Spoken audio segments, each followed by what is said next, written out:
Okay, everyone.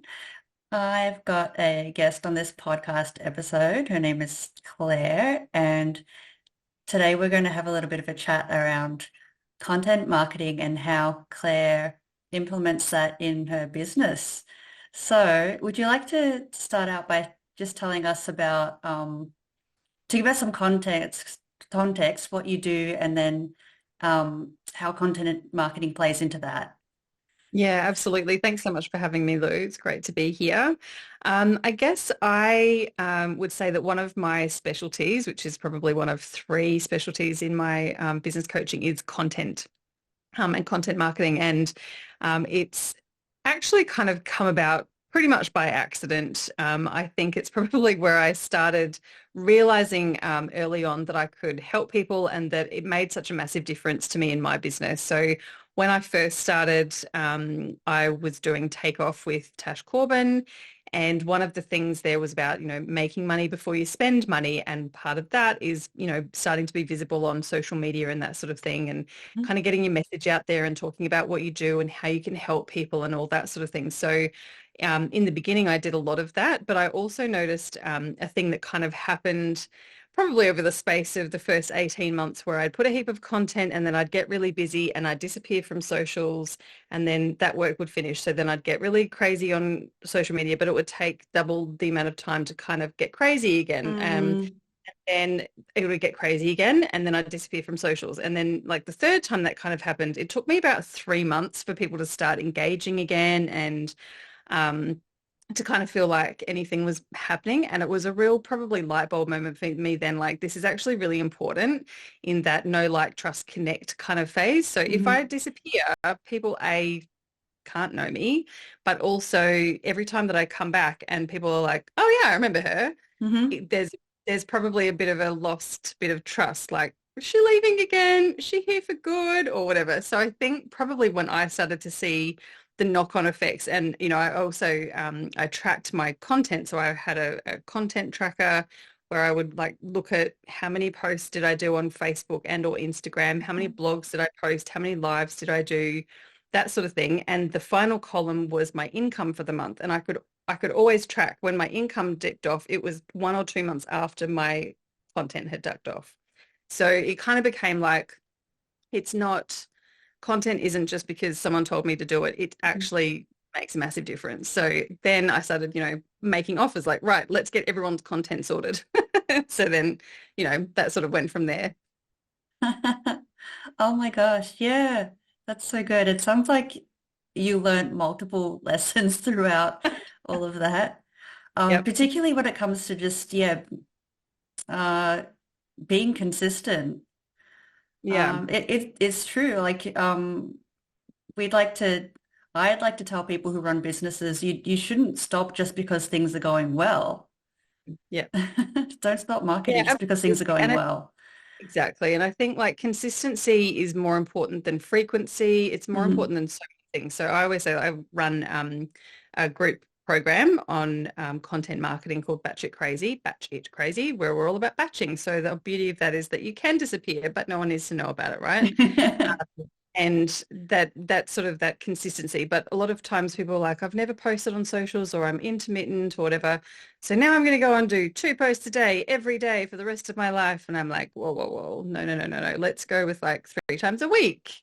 And then once that's feeling nice and easy and rolling along, then let's maybe bump it up to 5 times a week or daily or something. Like zero to hero is great for the first month and then we stop it and then we resent it and then 6 months later we have the same conversation again, right? So Mm, doing anything that makes it easier to be consistent, whether that is scheduling in advance or creating in mhm. advance to copy and paste on the days or outsourcing or whatever, I think is a really important part of that because the consistency, I mean, it probably algorithmically, that's your bag, but I Yeah. understand that makes a big difference as well and, all that sort of thing. So yeah.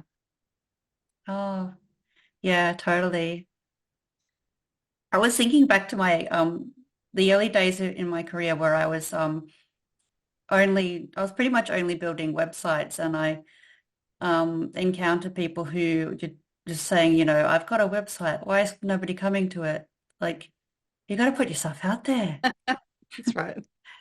That's right. You've got to tell people about it. And I think we're all guilty of that, especially with websites. And I've certainly done it before where we're like, tick that box off. Okay, the website's done. Now we can move on to whatever else the next thing is. And we forget to consistently invite people back there, which I mean is the job of so many things on social media and other marketing activities is to actually drive traffic to the website so that it can actually pull its weight in your business that we've probably paid or spent, considerable amount of time or money creating the website. And then totally, I have absolutely left mine sitting there for a year or so at a time, just gathering virtual dust and being like, Hmm. oh yeah, I forgot to tell anyone and I've done nothing to it. And it's got photos that are 5 years old and there's no new contact and the bots must be like, put her in the bottom of the pile, you know? Yeah. So yeah, it's definitely it has to be, I mean, everything, obviously, every website's a massive part of your content, but it all is part of the ecosystem and they all have their own jobs to do, but we also need to let them do their jobs. Yeah. Yeah, exactly. And you are right. Yeah, it helps, being out there, being consistently out there, helps all the algorithms. It helps social media. It even helps Google. Although at this time of speaking, I'm sort of feeling as though Google might be dying with its silly AI Really? content results. Okay. Gosh, I'll be the next thing. Have you seen those? No. Oh my gosh, it's just the AI is generating search results. They're so Oh, silly. Like, there was one that said, "Hey, I'm depressed. What should I do?" And the AI said, one thing we suggest is jumping off a bridge." What? Yeah, it's garbage. wow. Not great. No. Oh, I've got goosebumps. That's horrendous. Yeah, it's hmm, Hmm, fun. yeah, What's next? What's next? I don't know. Oh. So what social media spaces do you hang around in? I'm pretty boring actually. I'm pretty much just in Facebook and Instagram. That's fine. Yeah, I have had TikTok in the past, but then I deleted it. And the only time I look at TikTok is when I've got one or two friends who consistently send me links to it. And it's getting harder and harder to just watch the video without having an account. So I may eventually have an account at some point. I don't know, but I've never used Twitter or X, whatever it's called. Back in corporate days, I was in LinkedIn all day, every day. Mm, That was my KPIs. So I was very, very comfortable with LinkedIn. And these days I go into it and it's like a TV show I really don't want to watch because I don't really know the ins and outs of it these days. And I think I went in there the other day to leave a review for someone on their request who had done some work for me on my website actually. And there was like 123 messages or something, I think. And I've scrolled through them and half of them were, congratulations on your work anniversary. You know, I'm like, mm, that was from November, or it was probably from an old job, I don't even know, yeah, or other random cold DMs that mean absolutely nothing to me and I'm never going to take yeah, action. yeah, yeah, Like I've yeah, got it set up and it looks pretty if someone happened to find me, but there is nothing on there content wise. It just directs them to other places where there is. yeah, yeah, fair enough. That's not your space. Yeah, the reason I asked about which social media channels you spend time on is because um you work with people to create content. So where do you teach people to make content for? Yeah, the main three things that we do in Batshit Crazy is social media, which is usually Facebook and or Instagram. And my Hmm. advice is like pick one and make it work. And if the other Hmm. one doesn't really matter, then just push it to the other one as well, because why not? Otherwise, you've got to have two kind of slightly differential um, strategies for each and that sort of thing, but definitely Yeah. Facebook and Instagram. And then the second thing is blogs and having that, the big chunky content that is, great for your website and, Hmm. positions you as an expert and all that sort of thing. I just ran a free training earlier this year called Long Life Content, which was all about the importance of blogs and blogging isn't dead and the job that Mm. blogging plays in your content ecosystem and all of that sort of thing. So that's the second part. And then the third one is newsletter and email marketing, which I think is a really probably overlooked part of your content marketing ecosystem for a lot of people as well, but arguably one of the most important because it's where you nurture people who already want to hear from you and who are Mm-hmm. already like your stuff and like your flavor and that sort of thing. But it's kind of one of those things that I think a lot of people are like, well, I've got my blogs and I've got my social media, like there's all that kind of reach stuff, Yep, but yep. the thing is where the nurture becomes really important. So yeah, those are probably the three main things that we talk about. We also do once every quarter, we do a website content audit, which looks at images and just the copy and making sure your freebies are on there and that sort of thing. And we talk about speaking gigs as well. So whether you're going to be a guest on a podcast Mhm. like today or have your own podcast as well, or, speak at summits, Mhm. conferences, Mhm. events, that sort of thing. So they're kind of the add-ons, but the bare minimum that we do on repeat is socials, blogs Mhm. and newsletters. Yeah. Oh, wow. You're across it all. There's a bit that goes into it, but it's just about to have a 7-year anniversary actually for Batshit Crazy. So yeah, there's a Oh, lot of congrats. learning and Congrats. thank you. Yeah, it's pretty cool. Yeah, so it keeps us busy. I keep them busy. Yeah. That is so good. Yeah, I would argue for being across all of those platforms, email, blog, and social media.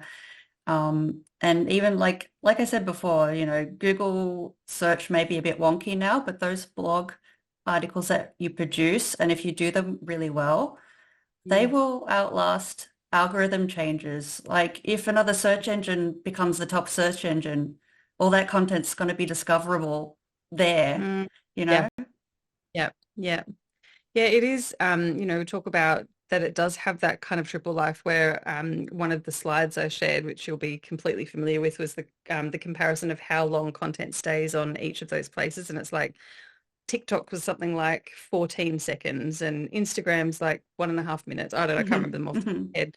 But like YouTube, I think was 2.5 days or something. And then there was blogs, which is like forever, right? Hmm. Like everything else is so quick. It's in and it's out and it's kind of disappeared and gone to the bottom of the pile. But with something like a blog, it's something that you can continue to drive organic traffic to your website. You can use it as snippets onto your social media and it's findable forever, especially if you've SEO'd it well.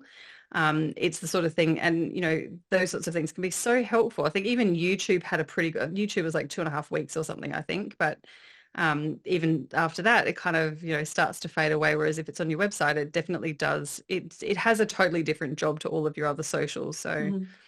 definitely not dead. It's probably different to what it was like 10 years ago, but it's not something that shouldn't be part of your strategy, I think. Exactly. I totally agree. Excellent. That's good. So, another thing I wanted to ask is because a lot of the people who come and listen to this podcast are uh, coaches or they are group program organizers like you. Um, do you have any suggestions for someone in this kind of online coaching or group program business? Um, and they want to get more business. Where should they Yeah. start with content marketing? Oh, it's a great question. I think, list building is a really important part, and it's often, again, one of those things that kind of gets overlooked because we get all fancy on social media and engagement and all of that sort of thing, but that could go away tomorrow, and we constantly hear of stories about people who've lost their Facebook Mm, accounts, therefore their entire following. And it's not impossible, but it's really bloody difficult to recover from that sort of thing. So I yeah. think having strategies always like constantly perpetually building your email list, which you at least own, Mm, and can't be taken away from you quite so easily. I'm sure there's still some some risks and that sort of thing, yeah. but at least it's not as fickle as Meta. Mm, So having, a really great set of freebies or one freebie or constantly doing like webinars, which tests your messaging and it tests like the level that you teach at and making sure that you've got either your niche right or the level of your teaching right. But it's also doing the job in the background of constantly growing your list so that you then hmm. have the opportunity to nurture those people who've already said, yes, please tell me whatever it is that you're teaching, that sort of thing. So um, it is a longer game. It's, you're not going out to social media and saying it's 50% off, come buy my thing. And Hmm. that's great for 5 minutes. But having that nurturing list and, they come onto your list and you nurture them and you teach them and give them the value that they're after and the transformation. And I was saying to someone the other day, I've had people who've been on my list for six or more years who've finally said, yep, I'm ready to do the thing. I've never heard from them before. They've never interacted with anything on my social media to my knowledge. Nothing, but I can see that they've opened my newsletters. They've gone through a few freebie funnels, that sort of Mm. thing. Then they trust me and they know that, like, they know the flavor, they know what they can get, and they're finally ready. So that sort of thing is just so valuable, I think, to remember that, yeah, yes, it is a longer game, and getting people onto your list and then nurturing them, and then maybe something happening down the track is a longer game than doing a um, Black Friday or Cyber Monday bloody Hmm. special, whatever. But it's not negotiable, I think, especially for things like courses and leverage, when it's not necessarily a one-on-one that that sort of thing makes such a difference. Yeah, I think that's probably my answer in a not very tight nutshell. That's okay. And I think it's good to hear it all and explain it all because if you're new to this sort of thing, you don't know what you don't know, and um, you should be prepared, especially if you've got lofty ideas like, oh, I'm just going to build a website and that'll be it. Like, no, actually, it can take a bit of time to grow your list and actually warm those people up to buying from you. Yeah, yeah, exactly. And I mean, I think a really important part, which is definitely influenced by Tash Corbin and her teaching, is to really nail the one-on-one stuff first rather than Mm, going, and I work with a lot of people who are also like, I'm just gonna turn it into a course. Like, have you tested it one-on-one? No. Like, you got to test it one-on-one to yep. make sure, again, that the level of teaching is right, that you've Hmm. marketed it and that you've got the right people in there. And once you've got that, like, it doesn't take that long to do it. There's so many different strategies of um, to expedite that if that's important. But um, without knowing, like, and I've kind of done it about probably 5, 6 years ago. I ran a course called Like a Boss. And I'd done a couple of group things before, but I'd mostly just done one-on-one things up until then. And so I knew what I wanted to include in the course, kind of, sort of. I knew what the outcomes needed to be, but I wasn't 100% on the flow and all that sort of thing. So it was a real beat up. I think it was like $1,000 or something for 14 weeks, if you don't mind. My goodness, what was I thinking? Um, so it was long, but it meant that I could, we did the orientation and we did a heap of Q&A. Then we did module 1 and we did a heap of Q&A. And then we do module 2 and I'm like, we need 2.A or 2.2 Hmm. because we didn't get through it all in the first module. So it was kind of, in that sense, it was really good, but I had already had the structure because I knew what most of my people needed, but then still being able to be responsive was a really cool way to do it, actually. So I could kind of build it as we went, that it was tailored to the 10 or 12 people who came through. So yeah. Oh my gosh, wow. This episode is so full of gold. It's Oh, that's amazing. good. You've got amazing experiences to share. Oh, thank you. Been everywhere, man. We've done a few things. Made some big mistakes and all that. So I was just literally just finished recording an episode for my podcast and we talked a lot about boundaries and when we first started the businesses that you don't really know what you don't know. So you kind of just I was, the sort of person who just said yes to everything. Yes, Hmm. I can work with you even though you're in 14 hours time difference from me and I'll stay up until 1 o'clock in the morning to do that session. Yeah, absolutely. Or they'd be like, do you know how to do such and such? And I'd be like, Hmm. yes. And then I'd go and spend 12 hours watching a YouTube channel videos to try and learn how to do something before I could go and do it. But then I'd only charge them for an hour because it only took me an hour to do the actual thing. So, it's a whole lots of lessons. Oh Wow. goodness. Okay, so I've got another question, and I'm sure my audience listeners are wondering this too. How do you know things are working? That's a good question. Um, Part of me wants to say it's a really energetic kind of a thing. And like I've had so many moments where you're just like, it's not flowing. Either so the two parts of it is part of it's energetic and part of it's probably output and like income and that sort of thing. Like, did I do the things I said and am I getting the income that I need? Hmm. However, I've also had times when my income's been really great, but everything felt And I've had times Mm, when income, but everything felt great. And I was very hopeful and optimistic that I was doing the right thing. So there's kind of, yeah, I think probably two parts of that. And it's cyclical, right? Like that's part of the the cycle and the creativity and the pipeline and all of that sort of thing. I feel like a big part of it as a single mum with two little kids is definitely financial. Like it's not an mm, option for it to not kind of work. And there's definitely been mm, times where it's not working and I've had to, borrow from my savings or mm, um, mm. all of that sort of thing. And I was just saying, yeah, I think just having a look at like your income isn't enough though, right? Like I was Yeah. also looking today, I was about to share it and I've decided not to, but I looked at my income graph in my bookkeeping software and over the last 24 months, and it has literally gone like this, Hmm. right? It's like a big roller coaster.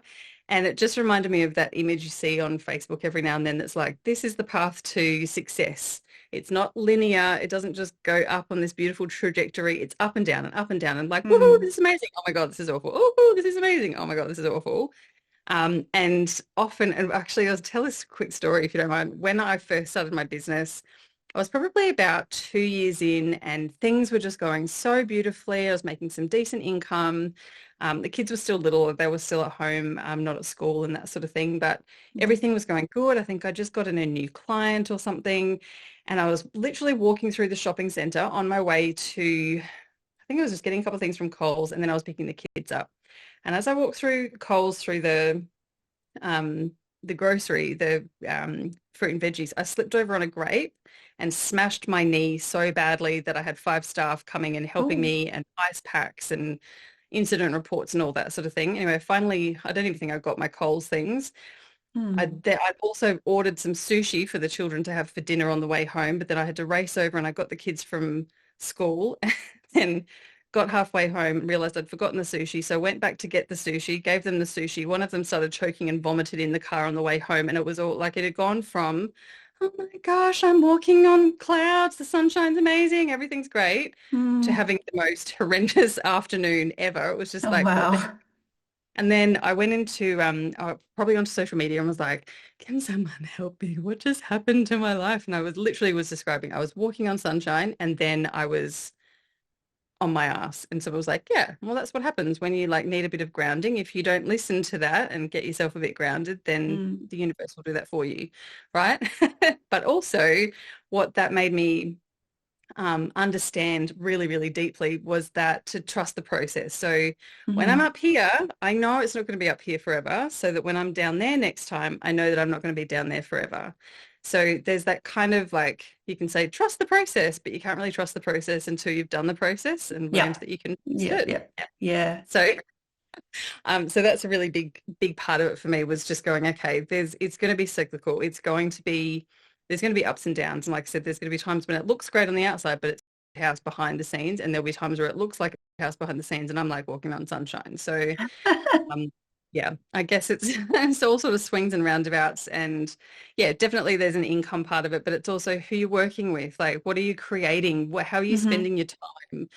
The Hmm. times the weeks that I look at when I've got a really good balance and I know pretty much what my optimal balance is in terms of how I spend my time between doing client stuff. I'm a raging introvert, believe it or not. I talk a lot for one, but um, raging introvert. So if I have back to back to back to back to back clients all week, I'm knackered for the next week. So I know what my balance is, how Mm, yeah. many hours a week. I love the behind the scenes stuff. I love the marketing stuff. I love the creative stuff. I love building new stuff. So I also need to feed Mm, my own mental and emotional health by having enough of that behind the scene admin button pressing time because that ticks my buttons, whatever that mm. thing is, ticks the boxes, press my buttons. You know what I mean? I always It mix those up. fills your cup. It fills my cup. Yeah. So I don't Mm. know if that answered your question, but hopefully that's okay. Yeah, wow, that's all good. I really appreciate you for sharing all that because it's easy to get caught up in ourselves and what we're observing. You know, a lot of people whether it's in person or on social media, share the highlight reels and not the behind the scenes. And it could be falling to pieces behind the scenes, but look really nice and peachy on the front end. 100%. And But most of the time, everyone goes through those bad things. yeah, yeah, absolutely. And we have in my Facebook group, we have, I think it's a Wednesday, our hashtag is oops, like let's normalize things up in our business or Mm, things not going right and not having to sweep it under the carpet and act perfect. Yeah. yeah, Yeah. that's so good. You not only share it, but you encourage sharing it. Yes, absolutely. Well, it's funny, like I have a podcast and obviously I've written my book last year called The Recovering Perfectionist. And when I started talking about the recovering perfectionist, probably 5 or 6, or probably even 7 years ago or something, it was really, I was a bit like, well, and I'd had this conversation with a previous business coach and was like, well, but people always ask me, how do I get so much stuff done? And she's like, shut up, you're not the poster girl for I've got my shit together. Why don't you be the poster girl? You can have your shit together and also be losing it behind the scenes, and that's hmm okay. hmm And I was like, no, I'm the poster girl for I got my shit together. Anyway, 6 months later, I was like, yeah, she was right. That's what it needs to be. Right. And then when I started talking about the recovering perfectionist stuff, and there was ironically, and I was really funny about this back then, a spelling error, and someone replied to my very first post about the recovering perfectionist. I was like, oh, that's so good of you. You've even done it with a spelling mistake. And I went to pieces. I'm like, hang on a minute. Hang on a minute. What? This is the whole point. Shut up, Claire. It's okay to be imperfect. Remember, that's what we're teaching. But when I started talking about that, it felt like everyone around the Christmas lunch table went, oh, and they could loosen their belts and be like, oh, me either.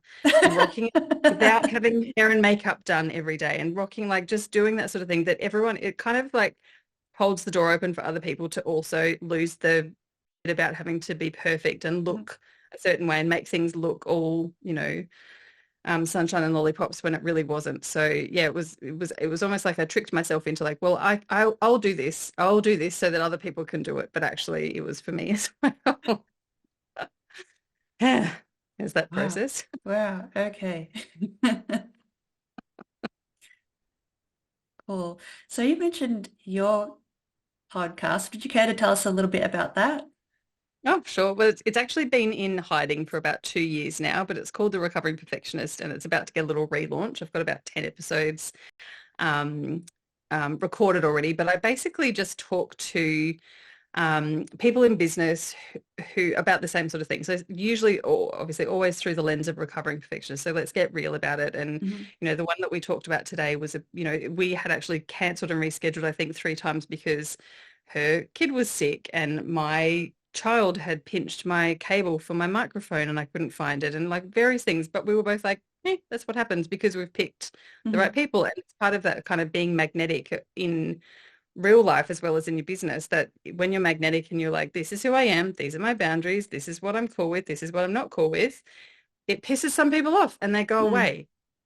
But it's really scary to begin with. But that's the whole point. But it also brings the people to you who are your people. So it's kind of the vibe of the recovering perfectionists. We've had a couple of like psychologists who give the psychologist version of perfectionism and the knock-on effects.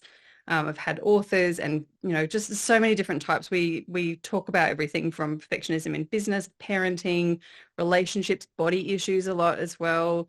There's some some pretty emotional ones that we've recorded in the past. I may have cried on the podcast several times, but that's fine. It's all about imperfect Mm. showing up. So yeah, so they're mostly they're pretty much all conversations. I intend it to feel like we're all just sitting around on the couch drinking wine, shooting the breeze and having a bit of a chat about Mm. all that sort of thing. There's also, I think there's about 20 mini episodes which was just solo where I just talked about like kind of Mm. like mini talks really, but the conversations is definitely where I like to keep them. So that's what I've gone back to for this new launch. Yeah. Ah, fantastic. I might actually give that a listen. It actually sounds like something good to listen to when you're having downtime. But Yeah. if you're like me and working remotely, I don't really have people like you or workmates to hang out with here. Yeah.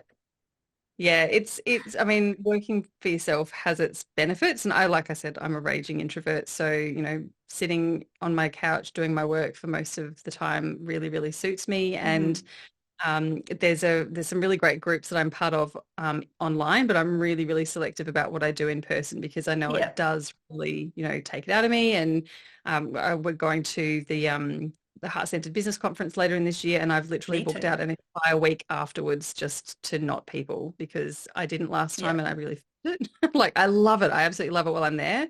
But I just need to recharge my batteries afterwards. So I'm really specific with that. But Hmm. yeah, I think like I do, have time with people, talking to you and, other people during the day, but making sure that there's enough kind of recovery time. Yeah. Um, and just being really selective. Years ago, I did this, I had a look at I think it was like my income or something for the month. And I was like, what happened? I've made no money this month. Hmm. Went back through my calendar and I'd been to 14 different networking events in 4 weeks. And I Mm. was like, oh, I was too busy drinking coffee and talking shit, and I didn't actually do any work and I didn't make any money. I mean, it was lovely and some of it, turns into whatever, but a lot of it was, unintentional. So I was just going and rocking up and having a lovely time.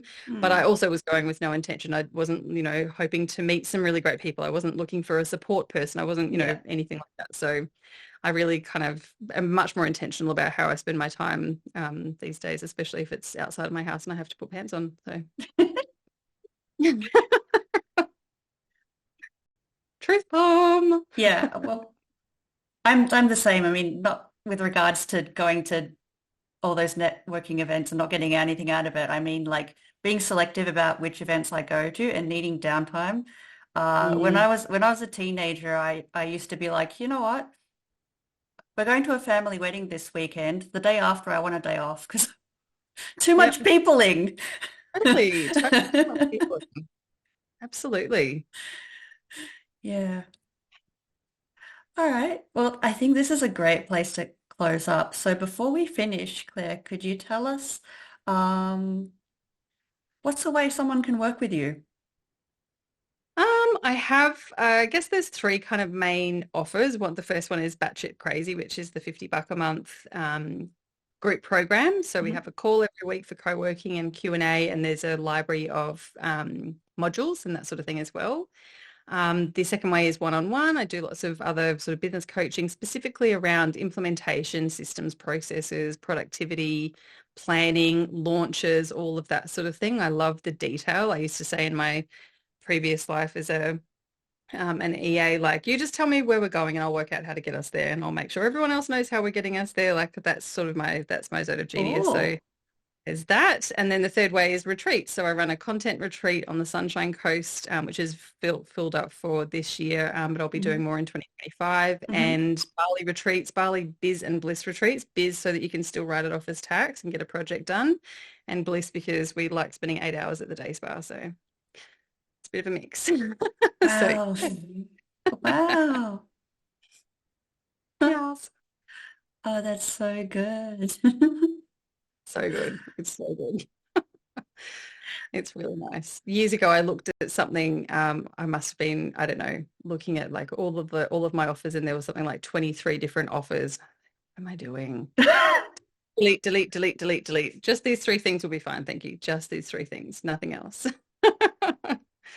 So yeah, it keeps it nice and yeah, Keep it manageable. simple, manageable. Hmm Yep. Yep. Yeah. Perfect. Well, thank you so much. It was really great to hear your stories. Thank you. Thanks so much for having me. I hope that was helpful.